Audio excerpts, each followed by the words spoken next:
Olá, tudo bem com você? Vamos recapitular a lição da Escola Sabatina dessa semana. Estamos chegando já na 12ª, chegamos à 12ª lição, ou seja, falta só mais uma para terminarmos o estudo de Deuteronômio.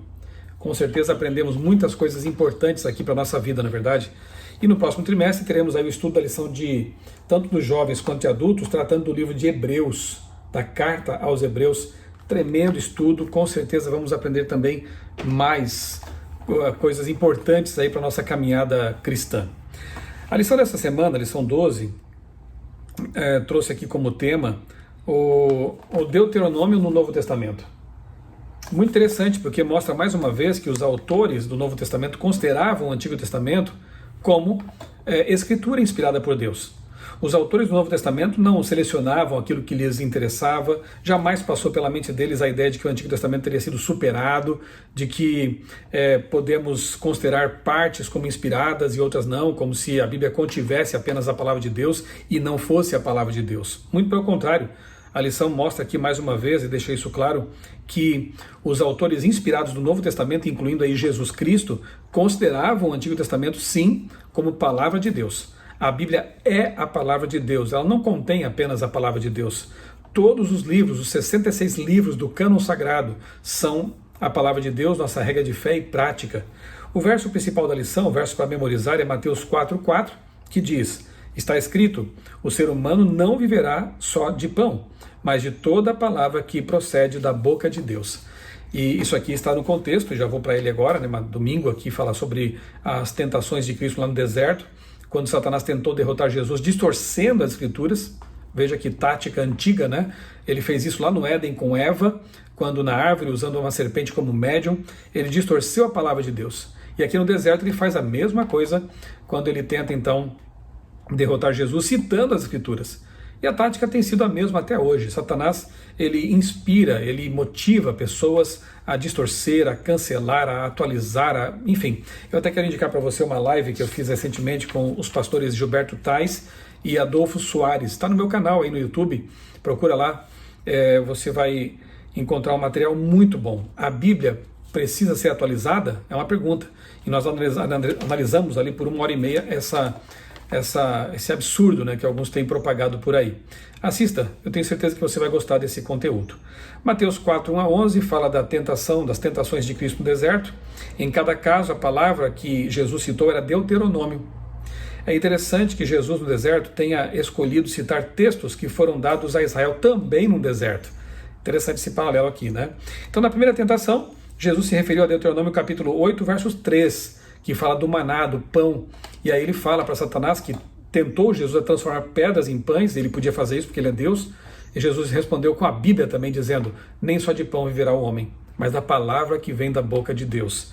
A segunda tentação, Jesus citou então Deuteronômio capítulo 6, verso 11, não ponham à prova o Senhor.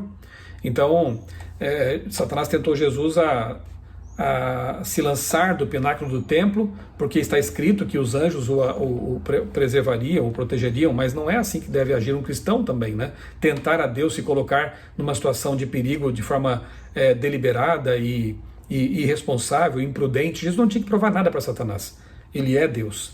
Então ele cita de novo a Bíblia. E na terceira tentação, nós vemos aqui Jesus rechaçando o inimigo que queria ser adorado, dizendo que somente a Deus temos que adorar. Temam o Senhor, seu Deus, sirvam a Ele e jurem somente pelo nome do Senhor. Deuteronômio capítulo 6, verso 13. Então Jesus vence Satanás com a palavra, mas fazendo uma hermenêutica correta. O mesmo Jesus que no caminho para Emaús poderia ter feito um milagre para provar para os discípulos que era ele ressuscitado, mas ele usa a palavra, começando por Moisés e por todos os profetas, explicou-lhes o que a seu respeito constava em todas as Escrituras.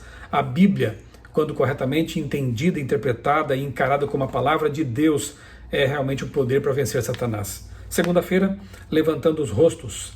Interessante, porque aqui aparece aquela expressão, né, que é traduzida como não julgar as pessoas de forma equivocada, não fazer acepção de pessoas, até melhor dizendo, né? A frase, Deuteronômio capítulo 10, 17 a 19, a frase não trata as pessoas com parcialidade, é traduzida de uma figura hebraica de linguagem que significa literalmente não levantar rostos. Acredita-se que a expressão tenha se originado de um cenário jurídico em que o juiz ou o rei via o rosto das pessoas no julgamento e, com base na condição dela, importante ou insignificante, dava o veredito, ou seja, um veredito, né, um julgamento injusto. E aí a lição nos recomenda aqui a leitura de Atos capítulo 10, 34, Romanos 2, 11, Gálatas 2, 6, Efésios 6, 9, Colossenses, textos que mostram justamente essa, né, que não deve haver parcialidade. Aliás, o próprio texto de Atos 10, 34, capítulo 10 mostra ali aquela visão que Pedro teve do lençol, né, que descia com vários animais impuros ali, não próprios para o consumo, e Deus manda comer. E aí Pedro diz, olha, mas eu nunca comi nada que fosse impuro. E Deus diz, não chame de impuro o que eu purifiquei. Só que não estava falando dos animais, até porque o lençol é recolhido para o céu. Depois que Pedro tem que pregar para Cornélio, um romano que os judeus consideravam impuro, ele entendeu então que a visão se referia às pessoas, aos gentios, e que para Deus são iguais. Para Deus não importa a nossa nacionalidade, nossa condição financeira, nossa origem, cor da pele, o nosso sexo. Para Deus todos somos filhos. E portanto, como Deus nos trata, temos que tratar os outros também, com imparcialidade. Lição de terça-feira, amaldiçoado em um madeiro. Aqui há uma menção, né, aquele texto de Deuteronômio 27, 26 e 21, 22, 23. Aquele que era posto no madeiro era tido como maldito, e Jesus se fez maldito por nossa causa. Jesus no madeiro, aqui é um paralelo, né, entre Deuteronômio e aquilo que em Gálatas é dito por Paulo. Jesus estava pagando, né, o preço devido pelo nosso resgate, a lei que nos condenava. E veja que Paulo não está aqui condenando a lei. A função da lei é justamente essa, mostrar o pecado e condenar o pecado, mas quem salva é Jesus. Então Jesus paga a penalidade da lei, ele se põe debaixo da condenação da lei para nos dar a salvação pelo seu sangue. Esse é o ponto. Ninguém a não ser Cristo poderia redimir da maldição da lei o homem caído e levá-lo novamente à harmonia com o céu. Cristo tomaria sobre si a culpa e a humilhação do pecado, tão ofensivo para um Deus santo que deveria separar entre si o Pai e o Filho. Então Jesus ele assume essa maldição para nos dar a bênção da vida eterna, da salvação. É um assunto muito importante, muito profundo, que vale a pena ser estudado sempre, né?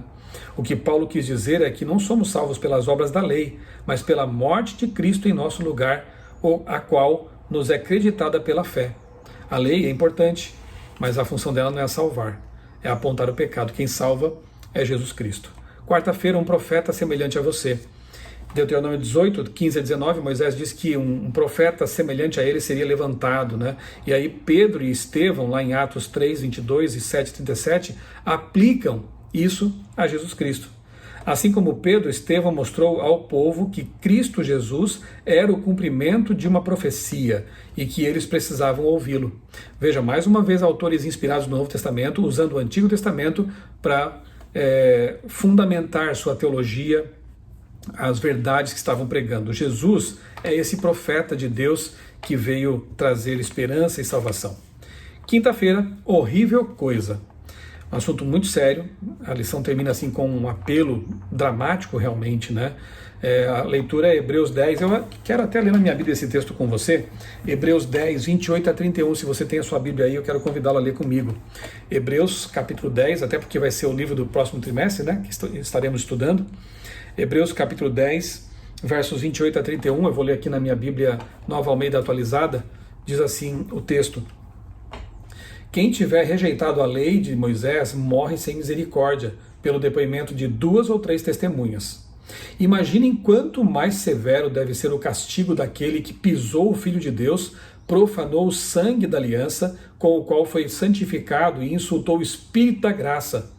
Pois conhecemos aquele que disse: a mim pertence a vingança, e eu retribuirei. E outra vez, o Senhor julgará o seu povo. Horrível coisa é cair nas mãos do Deus vivo. Por que é importante a gente ler e pensar nisso, né? Porque hoje em dia muita gente fala muito em graça, em a graça barata, né? Que como se Deus passasse a mão na cabeça dos pecadores e tudo valesse, e o que importa é o meu coração, o que importa é o meu sentimento. Não é assim. Deus revelou em sua palavra a sua vontade. E ele espera dos servos, dos filhos dele, que cumpram essa parte da aliança. Obedecer, fugir do pecado, não relativizar o pecado, não justificar o pecado, se arrepender, pedir perdão e buscar a santidade. É isso que Deus espera de nós. E quanto mais luz temos, mais responsáveis somos por esse conhecimento. Por isso que a Bíblia diz aqui em Gálatas, né, que nós que vivemos nesse tempo em que já sabemos da morte de Cristo, nós que temos o conhecimento da Bíblia, o Antigo e Novo Testamentos, nós adventistas que temos um conhecimento ampliado, tremendo aí pelos escritos de Ellen White, somos muito mais responsáveis diante de Deus do que as pessoas que viveram no Antigo Testamento, obviamente, tinham muito menos luz e compreensão do que os que vivem neste tempo. Então, fica o apelo de Paulo, né?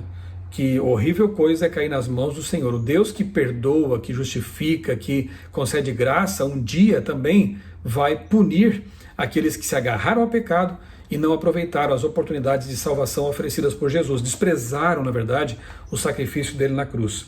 Em outras palavras, você tem mais luz e mais verdade do que eles, os do passado, e sabe sobre o sacrifício do Filho de Deus por seus pecados. Assim, se você rejeitar isso, sua condenação será maior do que a deles. Não nos esqueçamos disso. Deus é graça, Deus é perdão, Deus é misericordioso, mas também é um Deus justo. É um Deus que não pode tolerar o pecado. E eu quero ler aqui o último parágrafo da lição de sexta-feira que eu achei realmente muito importante.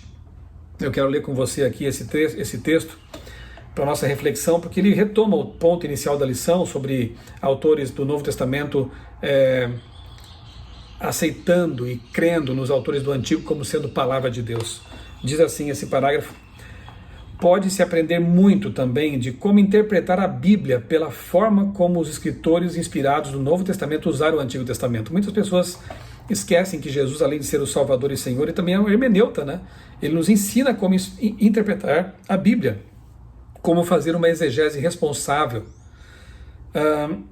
E uma das primeiras lições que podemos aprender é que, ao contrário do que dizem muitos eruditos, aqueles que se chamam, alguns aí dizem que são pega-deuses, né, que se acham acima de Deus, os escritores do Novo Testamento nunca levantaram nenhuma questão sobre a autenticidade ou autoridade dos livros do Antigo Testamento.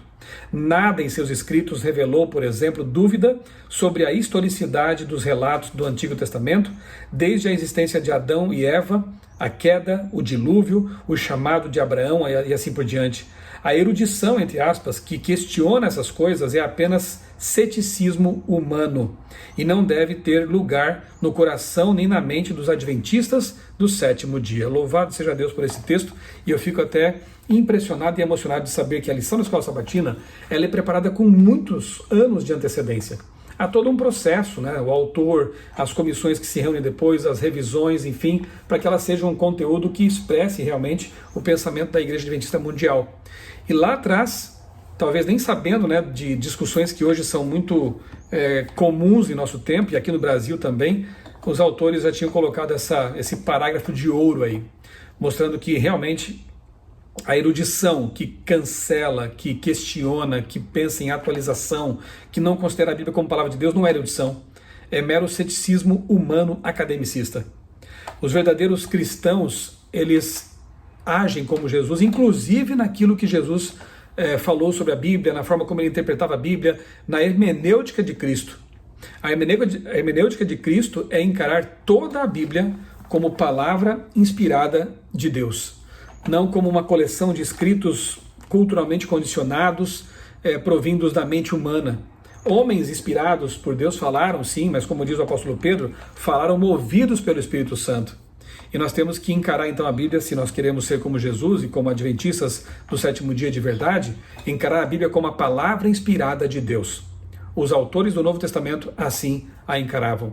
Para Paulo, para os outros autores e para Jesus, Adão e Eva existiram de fato e eram personagens factuais, históricos, reais.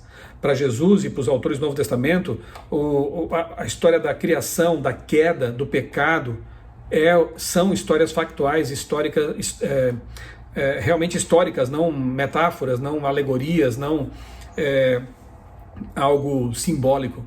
Para os autores do Novo Testamento, o dilúvio é um evento real, a Torre de Babel, idem, a história de Sodoma e Gomorra também, e se nós queremos realmente levar a sério a palavra de Deus e seus autores, temos que agir da mesma forma. Deus nos ajude realmente a entender isso e a usar a palavra de Deus como nossa regra de fé e prática, nossa bússola moral, nos orientar por ela, porque ela vem de Deus. porque foi um presente de Deus dado à humanidade. Vamos orar? Amado Deus, bondoso Pai, muito obrigado, Senhor, por mais essa lição. Estamos terminando aí um trimestre em que estudamos Deuteronômio, que as verdades maravilhosas contidas nesse livro inspirado de Moisés sejam incorporadas à nossa vida e possamos praticá-las no nosso viver diário. Ajuda-nos, Pai, a levar a sério a Tua palavra e a orientar nossa vida pelas verdades, princípios, valores que ali estão contidos. Nós oramos e agradecemos em nome do Senhor Jesus. Amém. Deus abençoe grandemente a sua vida e também a sua família.